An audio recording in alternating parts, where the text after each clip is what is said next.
Hi guys, तो कैसे आप सभी। आज हम करने वाले हैं क्लास 10th का जो हमारा चैप्टर 2 है पॉलिनोमियल, उसके एक्सरसाइज 2.2 का क्वेश्चन नंबर फर्स्ट, जिसका हम पार्ट 5 करने वाले हैं। इसके जो पहले के पार्ट थे वो मैंने पहले बता दिए हैं, आपको उनकी लिंक डिस्क्रिप्शन में मिल जाएगी, तो आप उनको ज़रूर चेक कर लेना।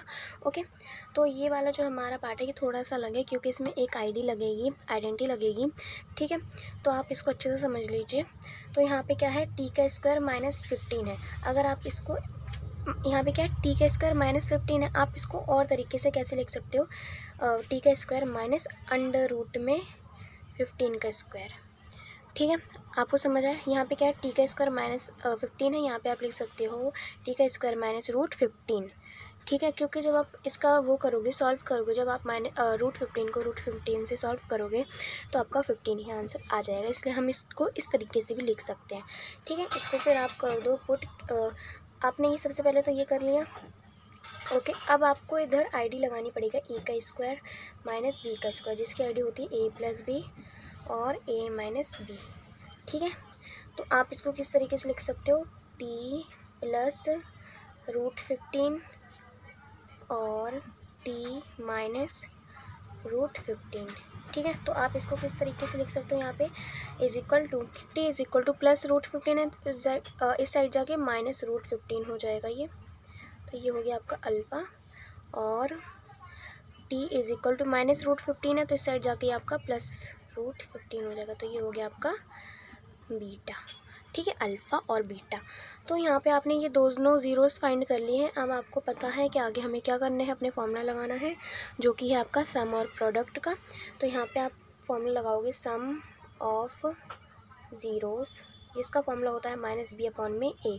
ठीक है, जो सम ऑफ ज़ीरोज़ का फॉर्मूला होता है वो इक्वल होता है अल्फ़ा प्लस बीटा के। ठीक है, जो सम ऑफ ज़ीरोज़ का फॉर्मूला होता है वो इक्वल होता है अल्फ़ा प्लस बीटा के। तो माइनस, अब आपको ए बी सी इसमें फाइंड करना है, तो वो मैं आपको यहाँ पे फाइंड करके दिखा देती हूँ।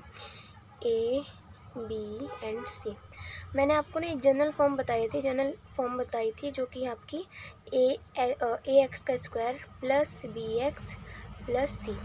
ठीक है, तो यहाँ पे x है, यहाँ पे x की जगह पर t ले रखा है, तो इसमें कोई दिक्कत की बात नहीं। x मतलब ए बी सी डी का कोई भी नंबर आपका ऐसे आ जाता है, कोई भी अल्फ़ाबेट आ जाता है, तो आपको दिक्कत की कोई सी भी बात नहीं, बहुत ईजी है ये। ठीक है, तो यहाँ पे x है, यहाँ पे t ले रखा है, तो क्या हुआ है ना, वही तो चीज़ है, वही चीज़ है। आपको इसमें से नहीं देखना है, आपको इसमें से देखना है जो आपको क्वेश्चन में गिवन, जो आपको क्वेश्चन दे रखा था। ठीक है, एक्स का स्क्वायर टी का स्क्वायर, एक्स के स्क्वायर के साथ जो कुछ होगा वो आपका ए होगा, मतलब टी के स्क्वायर के साथ जो कुछ होगा वो आपका ए होगा। टी के स्क्वायर के साथ कुछ भी नहीं, इसका मतलब वहाँ पे क्या है, 1 है। जिसके पास कुछ नहीं होता उसके पास 1 होता है, जिसके पास कुछ नहीं होता उसके पास भगवान होता है, तो आप 1 को भगवान मान लो। ठीक है, ओके, फिर यहाँ पे आता है एक्स, तो यहाँ पे टी अकेला कहाँ पर है, टी तो है ही नहीं, है ना। यहाँ पे डायरेक्ट ये सी वाली फॉर्म आ गई, बट यहाँ पे टी, एक तो टी का स्क्वायर है, फिर यहाँ पे टी नहीं है ना, तो बी का आपका क्या आ जाएगा, 0 आ जाएगा। ओके, फिर जो आपका लास्ट में बचता है वो आपका सी होता है, तो यहाँ पे लास्ट में क्या बच रहा है, 15 नहीं बच रही, क्या बच रहा है, -15 बच रहा है। आपको साइन की कोई भी मिस्टेक नहीं करनी है। ओके, साइन का आपको अच्छे से ध्यान रख के करना है। ओके, तो आपने ये फॉर्मूले का, ये आपका फॉर्मूला है, इसका आपने माइनस का साइन लगा दिया। बी क्या है आपका, 0 है, अपन में ए क्या है आपका, 1 है, इज इक्वल टू अल्फ़ा क्या है, -√15 है, प्लस बीटा क्या है, बीटा अल्फ़ा प्लस और बीटा क्या है, √15 है। ठीक है, जब आप इसको करोगे, पहले तो आप इधर देख लो, प्लस √15 है और ये माइनस, प्लस √15 है, यहाँ पे -√15 है। प्लस माइनस जब भी होता है तो यहाँ पे क्या आ जाएगा, आंसर 0 आ जाएगा। ठीक है, क्योंकि ये प्लस और माइनस दोनों कट हो जाएंगे, तो आंसर 0 ही आना है आपका। और जब भी आप नेचुरल नंबर जैसे 1 2 3 4 5 किसी ऐसे 1 से लेके जो भी नंबर होते हैं उनका डिवाइड, ये मैंने अपनी पिछली वीडियो में बताया था, उनका डिवाइड या मल्टीप्लाई जब भी आप किस नंबर से करते हो, 0 से करते हो, तो आंसर आपका क्या आता है, 0 आता है। जब भी आप नेचुरल नंबर का डिवाइड या मल्टीप्लाई 0 से करते हो तो आंसर आपका 0 आता है। यहाँ पे क्या है, 0 है, 0 का 1 से आप डिवाइड करोगे तो आंसर आ जाएगा आपका 0। ठीक है, तो ये हो गया हमारा सम ऑफ ज़ीरोज़। अब अगला है हमारा प्रोडक्ट ऑफ ज़ीरोज़, जिसका फॉर्मूला है आपका C/A। जो प्रोडक्ट ऑफ ज़ीरोस होता है वो इक्वल होता है आपका अल्फ़ा मल्टीप्लाई बीटा के।